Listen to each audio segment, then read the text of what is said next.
میں بچہ نہیں ہوں، سب کچھ سمجھتا ہوں، مگر تم لوگ میری سمجھ کو میری خاموشی پر تولتے ہو۔ میں نے کسی پر انگلی نہیں اٹھائی، تمہاری تربیت پر بھی سوال نہیں اٹھایا، نہ ہی زحل کے خلاف وہ الفاظ کہے جو دوسروں کے منہ سے چھلک رہے ہیں۔ میں باپ ہوں تبھی دوسروں کی طرح زہر نہیں اگل رہا۔ طالب برفیلے لہجے میں بولی، تو پھر زخم بھی کیوں دے رہے ہیں؟ زخم تو دشمن دیتا ہے، اور آپ تو اس کے باپ ہیں، اگر آپ بھی اس سے نگاہیں چرا لیں گے تو اسے کون سنبھالے گا؟ ایک لمحے کو اپنی نگاہ دل پر رکھ کر دیکھیں، کیا واقعی زحل ایسا کر سکتی ہے جیسا باقی سب سمجھ رہے ہیں اور کہہ رہے ہیں کہ آپ کا دل بھی باقیوں کی طرح اس کے قصوروار ہونے کی گواہی دیتا ہے؟ عالیہ بس چاہتی تھی کہ وہ دوسروں کی بجائے اپنے دل کی سنیں۔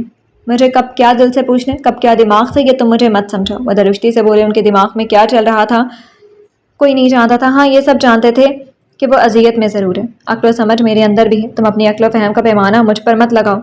کھانا رکھ دیا، کھا لو، میں اب جاؤ تم۔ کھا لوں گا میں، اب جاؤ تم۔ طالب کے وہ آخری باتیں سے دیوار تعلق پر لکیر کھینچی گئی ہو۔ عالیہ نے بھی گویا لب سی لیے، ایک آخری نظر طالب پر ڈالی جس میں التجا، درد اور نارسائی کی آمیزش تھی، اور پھر دبے قدموں سے کمرے سے نکل گئی، گویا اس رات کی تاریکی میں زحل کے لیے ایک اور چراغ بجھ چکا تھا۔ اگلے دن کا سحر کا وقت تھا۔ مایا اور عالیہ کچن میں افطاری کی تیاریوں میں مگن تھی۔ گھر کی فضا میں بدنامی کی بدبو بسی ہوئی تھی، دیواروں پر جیسے خاموشی کے کربناک سائے لپٹے تھے۔ زحل کمرے کی کھڑکی کے قریب کھڑی تھی، اس کی آنکھیں جو رات بھر اشکوں سے تر رہی تھیں اب بھی نم تھی، اس کی روشنی بھی اس درد کو چھو کر پگھل رہی ہو۔ وہ اندر کی خاموشی کے باوجود اس کے دل میں شور برپا تھا۔ کل کے تماشے کی تپش ابھی تک سانسوں میں باقی تھی، تبھی دروازہ دھڑام سے کھلا اور کوئی بنا اجازت لیے اندر داخل ہو جاتا ہے۔ زحل چونکی، کیسی ہو ڈیئر کزن؟ وہ کوئی اور نہیں بلکہ شرجیل تھا، جس کے لبوں پر وہی مکروہ مسکراہٹ تھی۔ وہ آواز میں بناوٹی اپنائیت لیے بولا۔ زحل پلٹی، اس کے لب بھیگے ہوئے اور آنکھوں میں خون اتر آیا تھا۔ تم کس حق سے میرے کمرے میں آئے ہو؟ تم گھٹیا انسان! سکون نہیں ملا تمہیں سب کی نظروں کے سامنے مجھے گرا کر، جب میرے زخموں کو مزید چھلنی کرنے چلے آئے ہو؟ نکل جاؤ ابھی اور اسی وقت میرے کمرے سے۔ زحل کے لہجے میں زہر بھر آیا تھا، وہ بسیلے پن سے بولی، ریلیکس میری جان، ایسا بھی کیا کر دیا میں نے، صرف سچ ہی تو بیان کی ہے۔ ویسے غصے میں آج تم پہلے سے بھی زیادہ حسین لگ رہی ہو۔ شرجیل ایک حقارت بھرا قہقہا لگا کر اس کی طرف بڑھا۔ زحل پیچھے ہٹتی ہے جیسے اس کی موجودگی سانس لینا دشوار کر رہی ہو۔ کیوں کیا تم نے میرے ساتھ ایسا؟ کوئی دشمن بھی ایسا نہ کرے جیسے تم نے میرے ساتھ کیا۔ تمہیں ایک لمحے کو بھی شرم نہ آئی، ایک پل کو بھی خدا کا خوف نہ آیا؟ زحل چھلنی ہوئے لہجے کے ساتھ بولی، گویا لہجے سے بھی خون رس رہا ہو۔ میں نے کیا کیا سویٹی؟ میں نے تو صرف سچائی بیان کی ہے۔ تم اپنی مرضی اور خوشی سے بھاگی تھی اپنے عاشق کے ساتھ، ویسے واپس کیوں آ گئی؟ کیا مزہ نہیں آیا وہاں یا جی بھر گیا اس سے؟ شرجیل مصنوعی حیرت یا خباثت سے بولا، اپنی گھٹیا سوچ اپنے پاس رکھو، میں سب جانتی ہوں، یہ سب تمہاری چال تھی، تم نے مجھے اغوا کروایا، تم نے وہ تصویریں کھنچوائیں۔ زحل آنکھوں میں بے قابو آنسوؤں کے ساتھ بولی، مگر لہجہ فولاد کی طرح سخت تھا۔ زبان کے وار تو نہ کرو، ثبوت پیش کرو ڈیئر کزن۔ شرجیل نے ایک زوردار قہقہا لگایا جیسے کسی بہت دلچسپ لطیفے پر ہنسا ہو۔ یمان بہت جلد ثبوت لا کر تمہارے منہ پر دے ماریں گے۔ زحل پختہ لہجے میں بولی۔ شرجیل کے چہرے کی مسکراہٹ پل میں سیاہی میں بدلی۔ ارے واہ، سر سے سیدھا یمان! اس نے لب بھینچے اور کوڑتے ہوئے کہا، تمہارا وہ یمان کچھ کر نہیں پائے گا، کچھ بھی نہیں، کیونکہ میں نے کوئی کچی گولیاں نہیں کھیلی۔ ڈیئر کزن، بہت جلد تمہیں اپنا بنا کر تمہارے اس یمان کو جوتوں تلے رون دوں گا۔ وہ یکدم تلخ ہوا، آواز میں وحشت بھر آئی۔ زحل کا وجود جیسے لمحے بھر کو منجمد ہو گیا، اسے جیسے کسی ناگ نے ڈس لیا، مگر اگلے لمحے وہ خود کو سنبھالتی بولی، تم اپنے مقصد میں کبھی کامیاب نہیں ہو سکو گی گھٹیا انسان، کیونکہ تم جیسے لوگ صرف ظاہری فتح پاتے ہیں، اندر سے کھوکھلے بزدل رینگتے ہوئے کیڑے ہوتے ہیں۔ زحل طنزیہ لہجے میں بولی۔ شرجیل ایک آگ بگولا ہوا، اس کی آنکھوں میں وحشت در آئی اور لبوں پر کراہت بھری مسکراہٹ۔ تمہیں سب کی نظروں میں گرانے میں تو کامیاب ہو گیا ہوں، اب تمہیں پانے میں بھی کامیاب ہو جاؤں گا۔ ناکامی، یہ لفظ میری لغت میں نہیں ہے۔ وہ انگلی اٹھا کر اسے ایک ایک لفظ چبا کر بولا جیسے خود پر قابو پانا محال ہو گیا ہو۔ خیر ابھی کے لیے بس اتنا ہی، میں تو صرف تمہاری خیریت دریافت کرنے آیا تھا، دیکھ لیا تم بہت خوش ہو، سکون میں ہو، مزے میں ہو، ایسے ہی رہو۔ اپنے لفظوں سے زحل کے وجود کو راکھ کرتا یکایک پلٹا، پھر دروازہ پار کر گیا۔ زحل کی آنکھیں آنسوؤں سے لبریز ہوئیں، مگر وہ خاموش نہ رہی۔ اللہ تمہیں غارت کرے شرجیل، تمہارا ہر جھوٹ بہت جلد بے نقاب ہو جائے گا، اور جس دن ہوگا تب تم گرو گے سب کی نظروں میں، اور ایسا گرو گے پھر اٹھنے کے قابل نہیں رہو گے۔ وہ کچھ پل خاموش رہی اور پھر دروازے کی سمت دیکھ کر آواز بلند کرتے ہوئے بددعاؤں سے لبریز لہجے میں کہا، اور پھر کمرے میں وہی خاموشی اتر آئی، مگر اب اس خاموشی میں نفرت کی چیخیں، اذیت کی سرگوشیاں اور ایک بددعا کی بازگشت باقی رہ گئی تھی۔ گھڑی کی سوئیاں آہستہ آہستہ مغرب کی جانب جھک رہی تھیں، دوسرا روزہ اپنی تکمیل کے آخری مرحلے میں تھا۔ باورچی خانے میں عالیہ اور امایا ہمیشہ کی طرح افطاری کی تیاری میں مشغول تھی، مگر اس بار ان کے انداز میں وہ جوش و خروش و زندہ دلی عنقا تھی جو رمضان کی آمد کے ساتھ عموماً گھر بھر کو مہکایا کرتی تھی۔ اب یہ سب کچھ صرف ایک رسم کی ادائیگی لگ رہا تھا، جیسے کسی نے دلوں سے رنگ چھین لیے ہوں، تلے ہوئے پکوڑوں کی مہک، دہی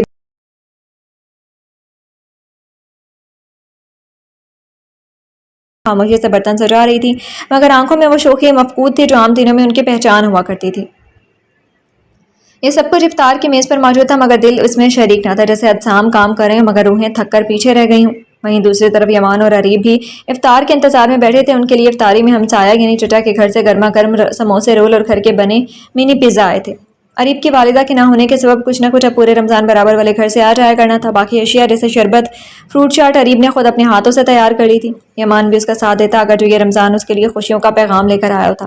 اس کے دل میں تو عجیب سا بوجھ تھا، نہ اس کا جی چاہا کچن میں قدم رکھنے کو، نہ آفس جانے کو۔ وہ کل بھی آفس نہ گیا اور آج بھی اس کا دل نہ مانا۔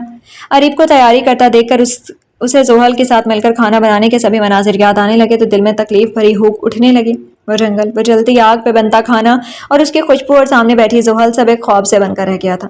عریب نے جب سب کچھ میز پر سجا دیا تو وہ اس کے پاس آ کر بیٹھ گیا۔ اس نے ذرا تامل کے بعد یمان کی طرف دیکھا، جیسے کوئی بات مدت سے زبان پر رکھی ہو اور لبوں تک آ پہنچی ہو۔ تمہیں بی جان کی کال کا علم نہیں ہوا یا پھر دانستہ طور پر تم نے اسے نظر انداز کیا؟ اس کے لہجے میں نرمی تھی۔ یمان نے وہ مشکل پلکیں جھپکی اور کچھ کہنے سے پہلے ہی عریب کی بات آگے بڑھ گئی۔ کچھ دیر قبل میری ان سے بات ہوئی تھی، تب جب تم شاور لے رہے تھے، کہہ رہی تھی کہ تم نے ان سے وعدہ کیا تھا کہ رمضان کے ابتدائی روزے ان کے ہمراہ گزارو گے۔ کل بھی تمہاری راہ تکتے رہیں اور آج بھی چشمے براں ہیں۔ عریب نے بی جان کے الفاظ اس کے سامنے دہرا دیے۔ میں نے عذر پیش کیا کہ تم کچھ دنوں تک مصروف رہو گے، ایک بہانہ فقط ان کی دل جوئی کی خاطر۔ اب بہتر یہی ہے کہ تم خود ان سے بات کر لو۔ وہ تو کہہ رہی تھی کہ انہوں نے تمہیں پرسوں بھی کئی بار فون کیا، لیکن جب تم نے کوئی جواب نہ دیا تو یہی گمان کر لیا کہ شاید کسی ضروری کام میں الجھے ہو۔ تم ان کی کال ہمیشہ اٹھاتے ہو، چاہے کتنی ہی بزی کیوں ہو۔ سو وہ اندر سے پریشان بھی ہوں گی۔ افطار کر کے کال بیک کر لینا۔ عریب نے مزید بتایا۔ ہاں، وعدہ تو کیا تھا میں نے، دل بھی چاہتا تھا جا کر ان کے قدموں میں کچھ پل بیٹھوں، ان کے لبوں سے دعا لوں، ان کے ساتھ سحری اور افطاری کروں، مگر جن حالات کے حصار میں گھرا ہوا ہوں ان سے نکلے بغیر گاؤں جانا ممکن نہیں۔ یمان نے گہری سانس لی اور نظریں زمین پر جم گئیں۔ آواز بھاری تھی مگر لب و لہجہ نرم۔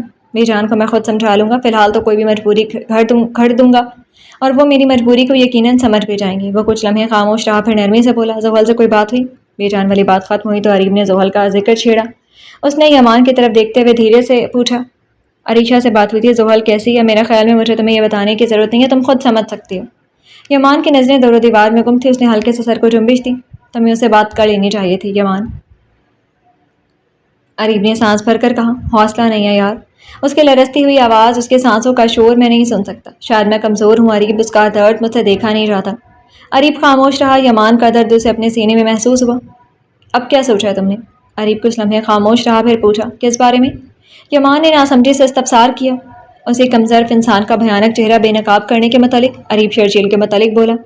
عریشہ نے تحقیق کا اندیا دیا۔ زحل سے ایک بار پھر سب پوچھا۔ میں نے اس جھونپڑی تک پہنچ جاؤں گا جہاں زحل کو نظر بند کیا گیا، پر اگر زحل تھوڑا سا ذہن پر زور ڈالے، بتائے کہ وہ شخص اسے پہلے کہاں نظر آیا تھا، تو میرے لیے بہت آسان ہو جائے گا۔